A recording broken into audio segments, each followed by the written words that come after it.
Hey everyone, Sarah here. Rewind Justice brings you revenge stories that will blow your mind. If you're ready, hit subscribe and let's go. The text came through at 9:47 p.m. on December 23rd. Rachel, sister, Christmas Eve dinner. Mom and Dad's. 6 p.m. sharp. Don't embarrass us with your usual excuses. I stared at the message on my phone, sitting in what my family believed was my one-bedroom apartment in the bad part of town. In reality, I was in the penthouse of a building I'd owned for 2 years, one of 7 properties in my portfolio. But they didn't know that. They didn't know anything. I typed back, "I'll be there. Rachel, wear something decent. And please for once don't talk about your investments. Nobody believes you." I set my phone down and walked to the floor-to-ceiling windows overlooking the city. 28 years old and my family still saw me as the failure. The disappointment. The one who never lived up to potential. Rachel was the golden child. Harvard Law, partner track at Morrison & Chase, married to a neurosurgeon. Our parents displayed her achievements like trophies. Literally. Her diplomas hung in their living room. Her wedding photo sat on the mantel. Her book, a dry legal text about corporate litigation, occupied the coffee table. Me. I was the one who dropped out of college to play with real estate. The one who refused to get a real job. The one who, according to Dad's favorite dinner party story, couldn't even hold down a position at Starbucks. What they didn't know was that I'd walked away from that Starbucks job to close on my first duplex. I was 19. The property cost $180,000.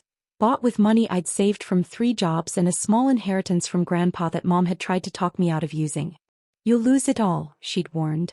"Real estate is for professionals, not children playing pretend." That duplex was now worth $425,000. And it was just the beginning. Over 9 years, I'd built something my family couldn't comprehend because they'd never bothered to look. They saw the second-hand clothes and mistook them for poverty. They saw my 10-year-old sedan and assumed failure. They saw me living alone in a small apartment, and never asked which apartment, which building, which address. I dressed carefully for Christmas Eve dinner. Not the designer clothes hanging in my closet, the ones I wore to board meetings and property negotiations. Instead, I chose the outfit that fit their narrative. Faded jeans, a simple sweater from Target, scuffed boots. I wasn't hiding. I was watching. Mom's house smelled like pine and judgment. The Christmas tree stood 12 feet tall in the corner, decorated with silver and gold ornaments that probably cost more than most people's monthly rent. Rachel's gift sat prominently beneath it, perfectly wrapped, professionally done. My single gift bag looked pathetic in comparison. I'd brought artisan chocolates. Simple. Inexpensive looking. "Emma." Mom air-kissed both my cheeks. "You made it. We were worried you'd, well, you know." She didn't finish the sentence. He never did. The implication was always enough. Dad stood by the fireplace with Rachel and her husband, Derek. All 3 held champagne flutes. All 3 looked like they'd walked out of a Nordstrom catalog. "There she is," Dad said. "The mystery guest." "Hi, Dad." I hugged him. He patted my back awkwardly. Rachel's eyes scanned my outfit. I watched her catalog every detail, the frayed hem, the faded color, the worn boots. Her smile was pure satisfaction. "Emma, so glad you could join us. How's everything?" "Everything's good," I said. "Still doing the real estate thing?" Derek asked. His tone was polite, but I heard the condescension underneath. Rachel had clearly briefed him. "Still doing it. Must be tough," he continued. "This market. I was reading that small-time landlords are really struggling right now." "Some are," I agreed. Mom ushered us to the dining room. The table was set for 6. My younger brother Jason was spending the holidays with his girlfriend's family. Crystal glasses, china plates, linen napkins folded into perfect triangles. I sat in my usual spot. The chair that faced the kitchen instead of the view. The position that literally had its back to the window. Dinner started with small talk. Rachel dominated the conversation, discussing her latest case. A corporate merger worth $340 million. She spoke in legal jargon, clearly enjoying how it made everyone else at the table nod along without understanding. "The clients are extremely pleased," she concluded. "We're looking at a significant bonus structure when this closes." "That's wonderful, sweetheart," Mom beamed. "You've worked so hard." "It's what I do," Rachel said modestly, though her smile betrayed her pride. And you, Emma? Dad turned to me. Any developments in your world? The way he said your world made it sound like a separate, lesser dimension. Things are steady, I said. Steady, Dad repeated. That's one way to put it. Are you at least making rent? I'm fine, Dad. Rachel set down her fork. Actually, speaking of Emma's situation, I have something to share. The table went quiet. I felt it coming, that shift in energy that happens before someone drops a bomb they've been planning for weeks. I've been concerned, Rachel began, about some of the things Emma's been saying. About her properties. Her investments. Her success. Mom's hand went to her chest. Rachel, what are you saying? I'm saying that I care about our family's reputation. And I care about Emma, even if she's made questionable choices. Rachel's voice was smooth, practiced. This was her courtroom tone. So I did something. I hired a private investigator. The silence was absolute. You what? Dad's eyebrows shot up. A background check. A thorough one. I paid $12,000 to one of the best firms in the state. Rachel pulled a manila folder from the bag beside her chair. 60 days of investigation. Bank records, property records, employment history, everything. Mom looked like she might cry. Rachel, that's quite extreme. Is it? Rachel's eyes locked on mine. Emma's been making claims for years. Talking about her portfolio. Her properties. Her investments. But none of us have ever seen proof. None of us have visited these supposed properties. She shows up here in clothes from Goodwill, driving a car that should have been retired 5 years ago. I like my car, I said quietly. You like your car because you can't afford a new one, Rachel snapped. Then she caught herself, softened her voice. Look, I'm not trying to humiliate you. I'm trying to help. This fantasy you've built, it's not healthy. And I think once we all see the truth, we can get you the support you need. Derek nodded supportively. Dad looked uncomfortable but curious. Mom twisted her napkin. I met Rachel's eyes. You hired a private investigator. I did. To investigate me. To verify what you've been claiming. Yes. She tapped the folder. And I have the results right here.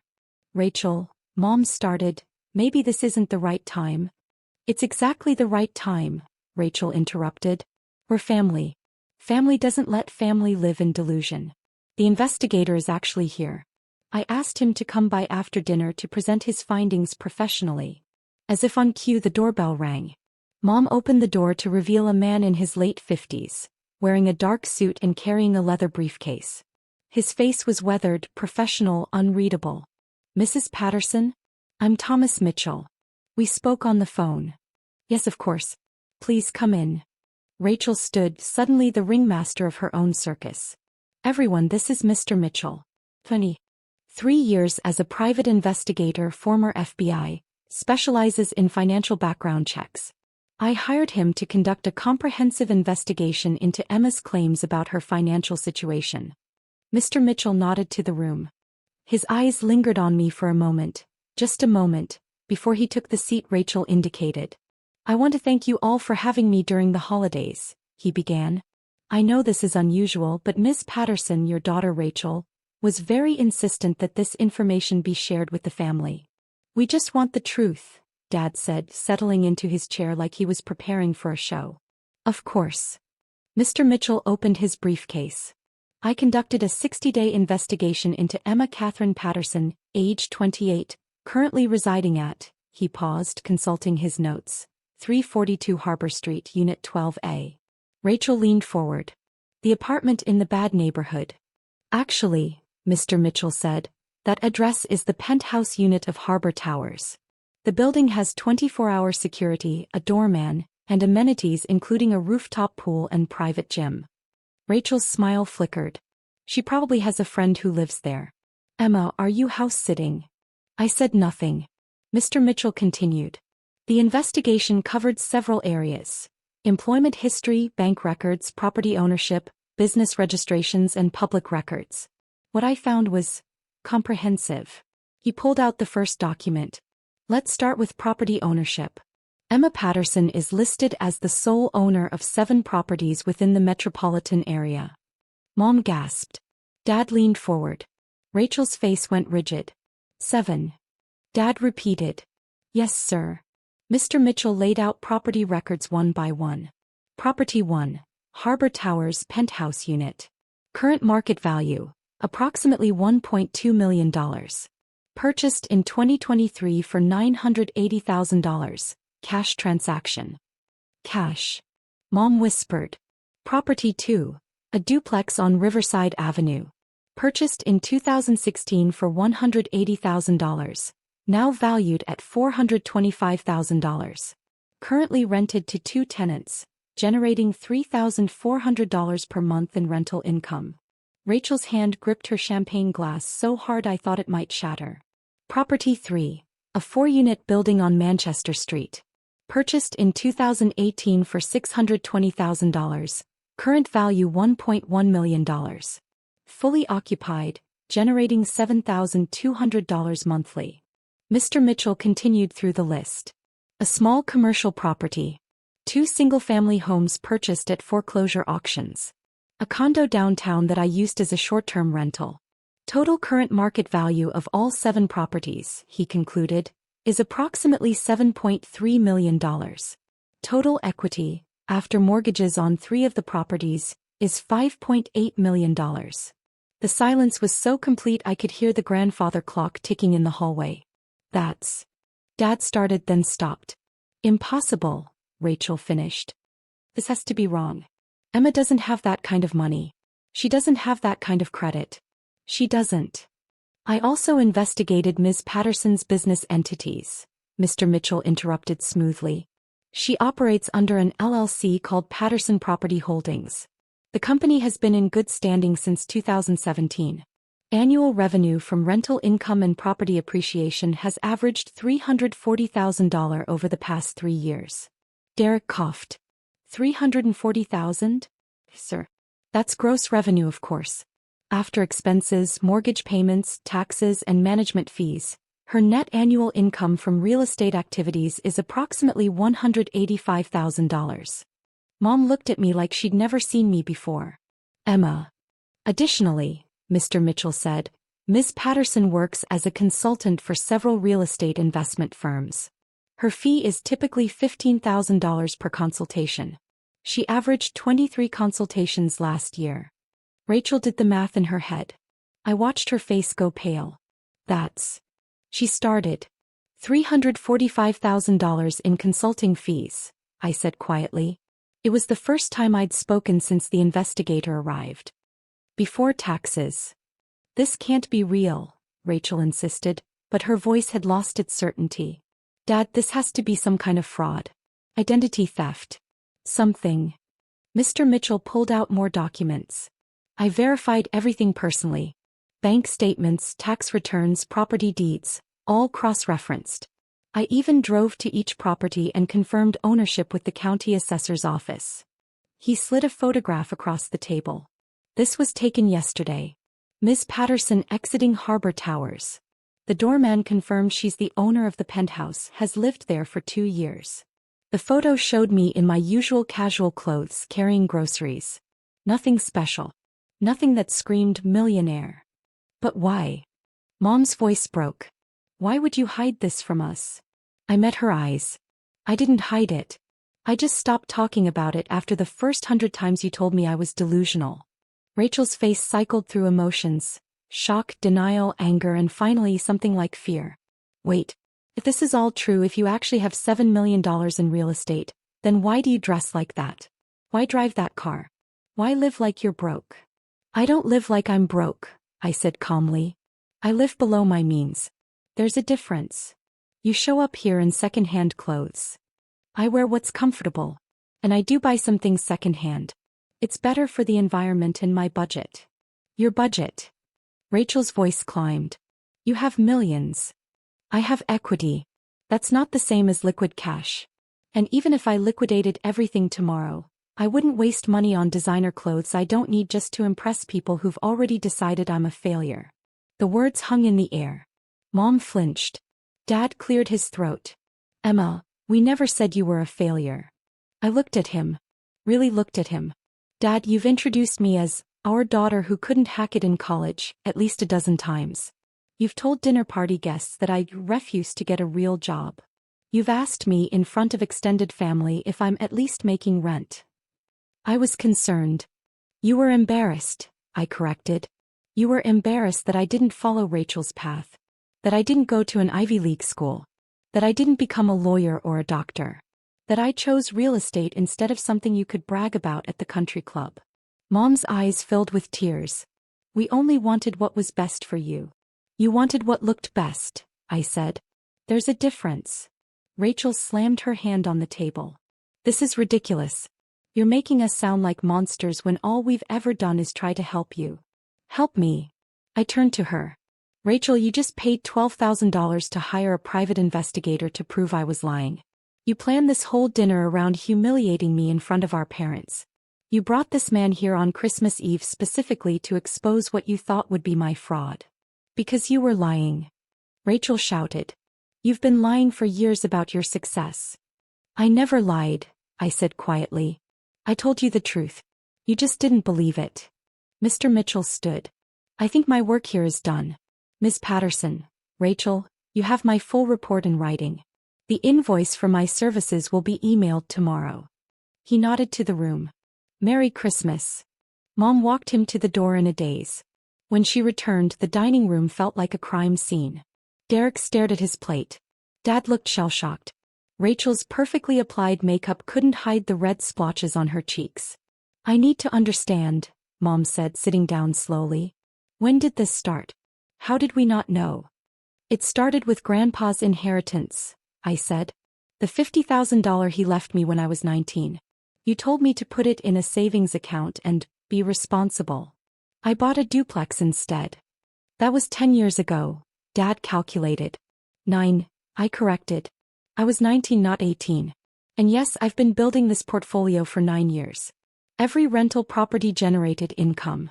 I saved that income, got mortgages on the next properties, renovated them, increased their value. It's called house hacking.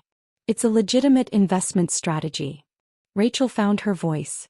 Why didn't you tell us it was working? I looked at her incredulously. I did tell you. Constantly. For the first 3 years I told you about every property I bought, every renovation I completed, every tenant I signed. Do you remember what you said? She didn't answer. You said I was delusional. You said I was playing pretend. You told your law school friends that your sister was a wannabe real estate mogul, living in a fantasy world. I kept my voice level, factual. So I stopped sharing. Not because I was ashamed, but because I was tired of defending my success to people who'd already decided I was a failure. We never decided that, Mom protested weakly. Mom, you literally told Aunt Linda that you had one successful daughter and one who was still finding herself at her retirement party last year. I was standing right there. The memory hung between us. Mom's face crumpled. And Dad, I continued, you told your golf buddies that you hoped Emma would eventually settle down and get a real job. I was sitting in the clubhouse lounge. You didn't see me, but I heard you. Dad's face reddened. I didn't mean. You meant it, I said. You all meant it. And that's fine. You're allowed to have opinions. But don't act surprised now that those opinions had consequences. Rachel stood abruptly, her chair scraping against the hardwood. I can't believe this. I can't believe you let us think. I let you think what you chose to think, I interrupted. I answered honestly when asked. You chose not to believe me. Because it sounded insane. Rachel's voice pitched higher. You were 19 years old, Emma. 19. Talking about buying property and building a portfolio. What were we supposed to think? You were supposed to believe your daughter, Mom whispered. Rachel spun to face her. Don't you dare put this on me. Don't you dare make me the villain when she's been lying by omission for years. I didn't lie by omission, I said. I just stopped volunteering information to people who weaponized it against me. There's a difference. Derek finally spoke. To be fair, Rachel, Emma did mention her properties at Thanksgiving last year. You told her to stop living in a fantasy world. Rachel's head whipped toward him. Whose side are you on? I'm not on a side. I'm just saying she did tell us. We didn't listen. The cracks in Rachel's composure widened. This is insane. This whole situation is insane. Emma, if you're so successful, why are you here? Why subject yourself to these dinners if you think we're so terrible? Because you're my family, I said simply. I kept hoping that eventually one of you would ask real questions. Would want to see the properties. Would offer to help or at least believe me. But you never did. I'm asking now, Dad said quietly. I'm asking to see them. The properties. I pulled out my phone, opened my photos and slid it across the table. Harbor Towers penthouse. 2,400 square feet. 3 bedrooms, 3 baths, 2 balconies. Mom took the phone with shaking hands. She scrolled through images of gleaming hardwood floor-to-ceiling windows, a kitchen with marble countertops. This is where you live, she whispered. That's where I live. I showed them photos of the other properties.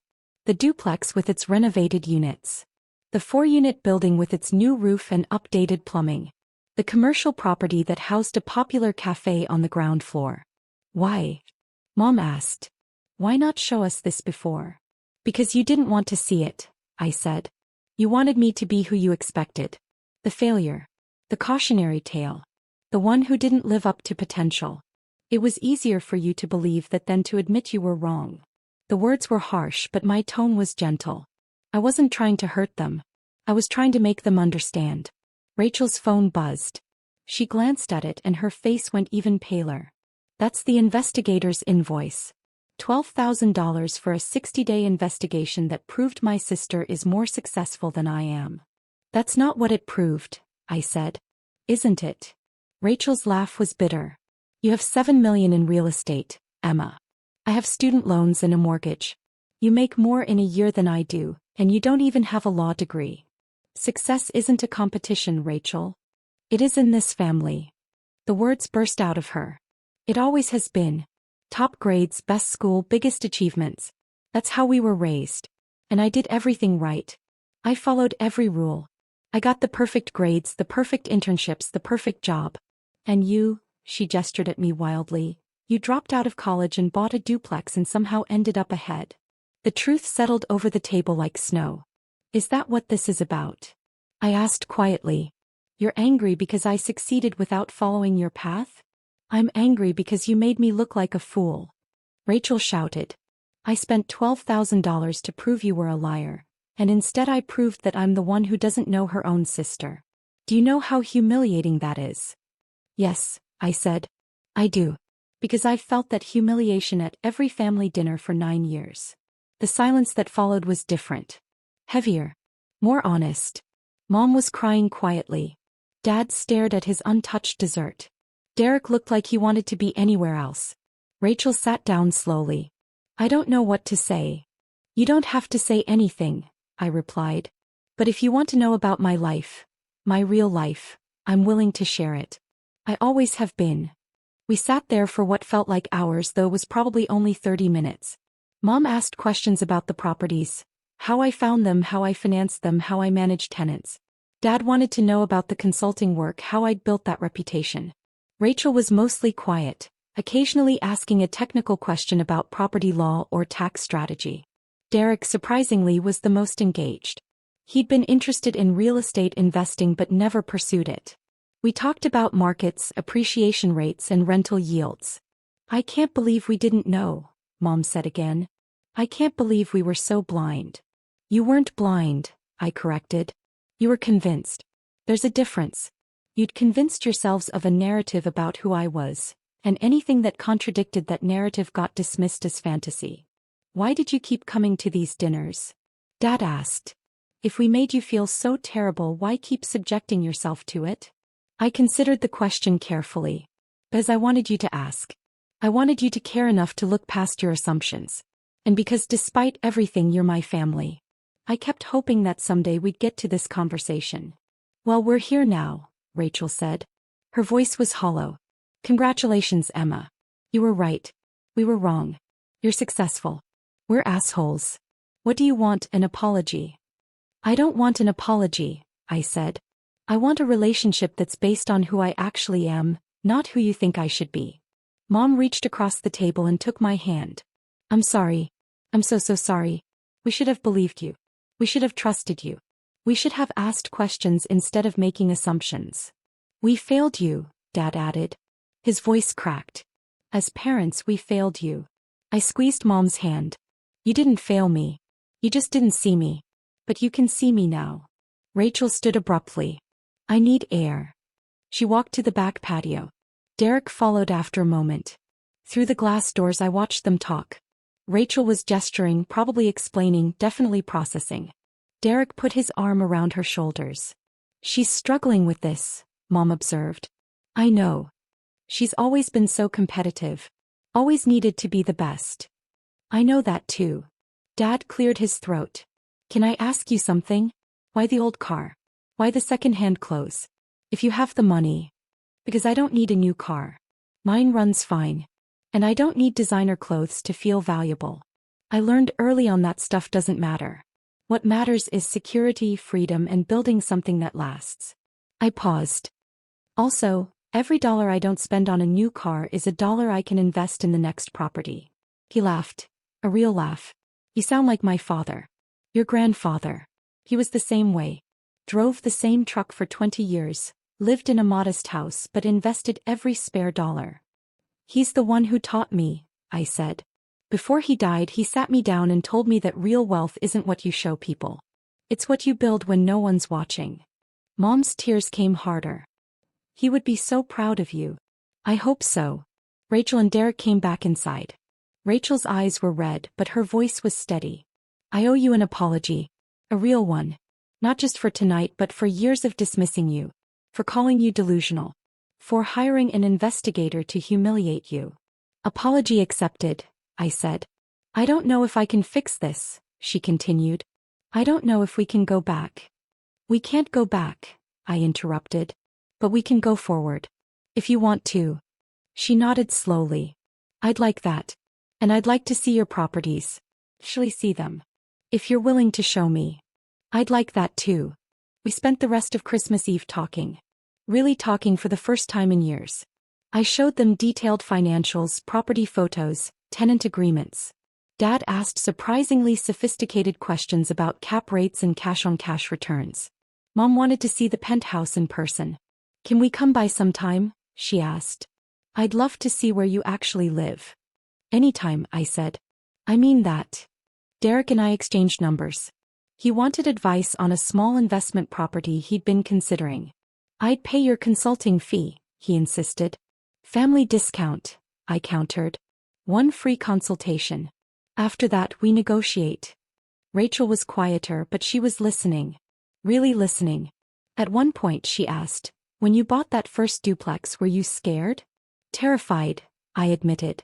I was 19 years old, signing mortgage documents I barely understood, betting my entire inheritance on a property in a neighborhood that was supposed to be up and coming. But you did it anyway. I did it anyway. Because Grandpa believed in me. And because I knew that even if I failed, at least I'd fail trying something I believed in. I've never taken a risk like that, Rachel said quietly. I've always done the safe thing.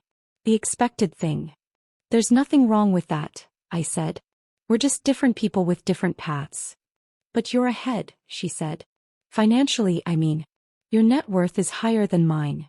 Maybe. But you have things I don't. A partnership at a prestigious firm. A law degree. A different kind of security. We're both successful. Just in different ways. She considered this. I think I've spent so long trying to be the successful one that I forgot success can look different for different people. It's not too late to remember, I said. At 11 p.m. we finally said our goodbyes. Mom hugged me longer than usual. Dad slipped an envelope into my coat pocket. Later I'd find a handwritten note inside that simply said, proud of you. Always was. Should have said it more. Dad. Rachel walked me to my car. The old sedan that had sparked so many dismissive comments. This really runs fine, she asked. Runs great. Just hit 180,000 miles. But you could buy any car you want. I could. But this one's paid off, reliable, and gets me where I need to go. Why spend $60,000 on a new car when this one costs me $1,200 a year in maintenance? She shook her head, smiling slightly. You really are Grandpa's granddaughter. I take that as the highest compliment. It is, she said. Emma, I'm really sorry. For all of it. For not believing you. For tonight. For the investigator. All of it. I know. And I forgive you. He hugged me, awkward at first, then genuine. Can I really come see your properties? I'll text you some dates. We'll make a day of it. Okay. He stepped back. Merry Christmas, Emma. Merry Christmas, Rachel. I drove home through empty streets, Christmas lights twinkling in windows. My phone buzzed with a text from Mom. Thank you for staying. Thank you for giving us another chance. We love you. I texted back, love you too. 3 months later, I sat in the lobby of Harbor Towers waiting for my family. Mom had insisted on seeing all 7 properties in one day, the full tour, she'd called it. Dad had taken the day off work. Even Rachel had rearranged her schedule. They arrived together, parking next to my old sedan. Mom's eyes went wide as she took in the building's facade. This is really where you live? Penthouse, I confirmed. Top floor. The doorman nodded to me. Good morning, Miss Patterson. Your guests. My family. They're with me. We rode the elevator to the top. I watched their faces as the doors opened directly into my foyer. Mom gasped. Dad whistled low. Rachel just stared. This is. Mom started. Home, I finished. We spent the day driving to each property. The duplex where it all started. The 4-unit building with its renovated units. The commercial property with the cafe. The foreclosure houses I'd transformed. The short-term rental downtown. At each stop I told the story. How I found it. Why I bought it. What I learned. The mistakes I made. The successes I celebrated alone. You did all this, Dad said at the last property, without any help from us. I had help, I corrected. Grandpa's inheritance. Mentors in the real estate community. Friends who believed in me. I just didn't have help from you. That changes now, Mom said firmly. If you'll let it. I'll let it. Rachel had been photographing each property. Do you mind if I share some of these? She asked. I told my law partners about you. They didn't believe me. Said I was exaggerating. I laughed. Sounds familiar. Yeah, she said quietly. It does. We ended the day at Harbor Towers, sitting on my balcony, drinking wine and watching the sunset. Mom wanted to know about upcoming investments. Dad had ideas about property management systems. Rachel asked detailed questions about LLC structures and liability protection. You know what's funny? Rachel said eventually. I spent $12,000 trying to prove you were a fraud, and instead I learned I was the fraud. You're not a fraud, I said. I'm a fraud at being a sister. At being family. She swirled her wine. But I'm working on it. That's all any of us can do, I said. We sat in comfortable silence, watching the city lights blink on. My phone buzzed. A text from my property manager about a new tenant application. Another from a real estate investment firm asking about my availability for a consultation. You're really living your dream, Mom observed. I'm building it, I corrected. One property at a time. One day at a time. Can I ask you something? Dad said. When you bought that first duplex, when we all told you it was a mistake, did you ever doubt yourself? Every single day, I admitted. But I did it anyway. Because I'd rather fail at something I believed in than succeed at something I didn't. That's brave, he said. That's terrifying, I laughed. But thank you. Rachel raised her glass. To Emma. The most successful person in the family, even if it took us 9 years to notice. To family, I countered. The one we're choosing to build from here forward. We clinked glasses as the sun set over my city, my properties, my life. The life I'd built while they weren't watching. The life they were finally seeing. And for the first time in 9 years I felt like maybe, just maybe, we were finally on the same page. Not because I'd proven myself. Not because an investigator had validated my claims. But because we'd all chosen to show up, to listen, to try. That was worth more than any property in my portfolio.